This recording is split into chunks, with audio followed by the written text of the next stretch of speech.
Students, in this session we are going to explain CFT. So CFT means crystal field theory. So here each theory, valency bond theory, Werner's theory. So these are all the theories which explains the bond formation between metal and the ligand. So here our crystal field theory also explains the relation between or the complex formation or the interaction between the metal and the ligand.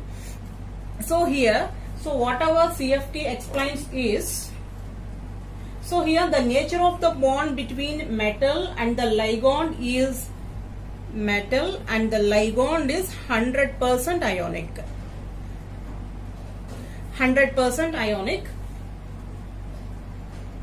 So here, according to this theory, the electrostatic force attraction between metal and the ligand is 100% ionic.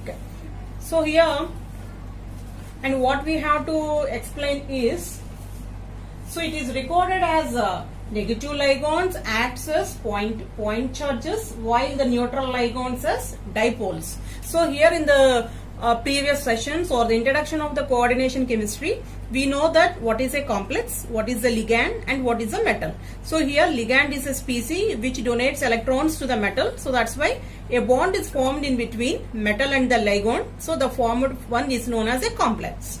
Okay. So here in the crystal field theory, we are explaining about the various geometries of various complexes. So here, so crystal field theory explains that, so the bond between the metal and the ligand is 100% ionic.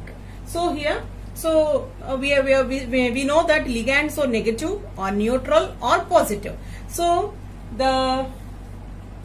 if negative ligand is interacted,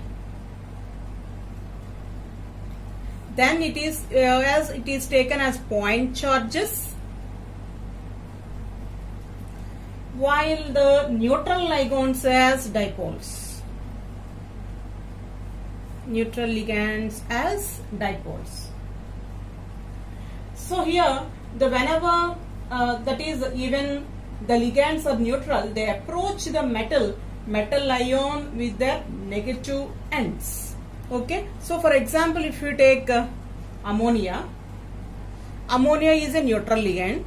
So here ammonia means it consists of 3 hydrogens and they carry delta plus value.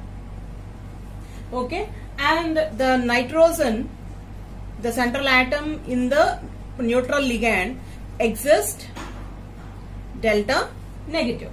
Okay. So with this negative charge, it interacts with the metal ion. Okay. So whereas if you take water molecule, the central atom is oxygen and hydrogen exists positive delta and negative delta with oxygen. Okay. So like this way, the neutral ligands interact with the negative ends with the metal. Okay. And next one, so here the CFT considered that the metal complex as positively charged metal ions surrounded by ligand molecule with their negative ends. So here the metal is surrounded by, so this is the metal and this is surrounded with the ligands. Okay. So the charge of the metal atom is positive and it is surrounded by the negative ligands. Okay. So this is the assumption of the CFT. Okay. And next one is CFT never considered. So it is the main point. So what is the first point we explained? The metal ligand relationship is 100% ionic. So in this CFT never consider the covalent bond. Never considered the covalent bond between metal and the ligand.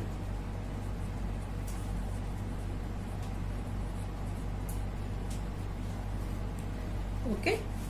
And next one is, so that means, so it considers the electrostatic forces between metal and the ligand. So According to CFT, it explains that electrostatic forces are between metal and the ligand. So whatever the ligand molecule approaches towards the metal ion, so electron repulsion forces between ligand electrons and metal ion electrons happens, and these repulsive forces are responsible for the splitting of the d orbital. Okay, so here if you take, this is the metal atom.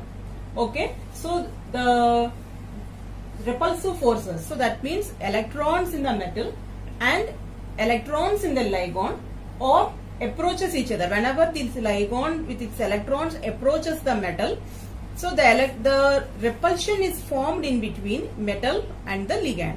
So that's why these repulsive forces are responsible for the splitting of the d orbitals. Okay, thus the splitting of d orbitals is the basis for the CFT. Okay, so here when the ligand approaches the metal, what happens? Repulsions takes place. Repulsions takes place between ligand electrons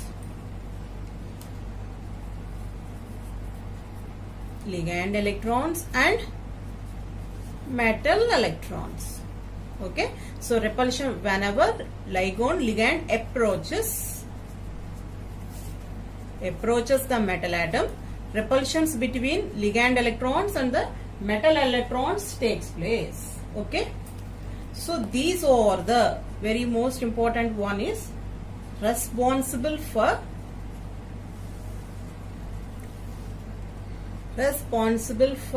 splitting of d orbital. Responsible for splitting of d orbitals. Okay.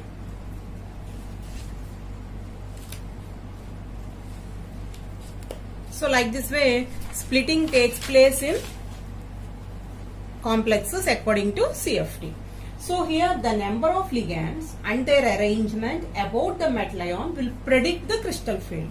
So here the geometry totally depends upon number of ligands and their arrangement.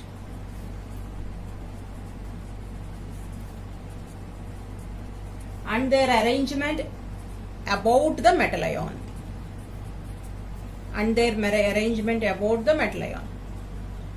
Okay, if 6 ligands are present, then that field is known as octahedral crystal field. Octahedral crystal field. If 4 ligands are present, or 5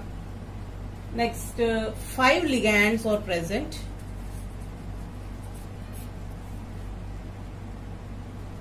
three ligands are present, and lastly 2 ligands are present. So the geometry of the complex depends upon the number of ligands.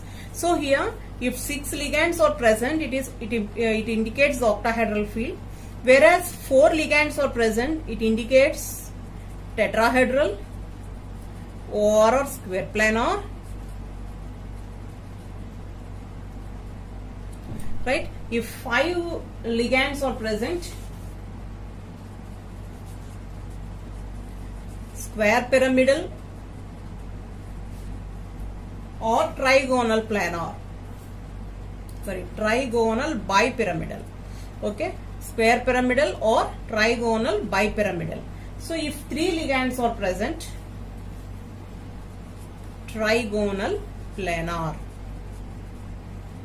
If 2 ligands are present, linear. Okay, so like this way we differentiate the various shapes or various geometry of the ligands based on the number of ligands on their arrangement around the metal atom. So the different crystal fields will have different effects on the energies. Okay.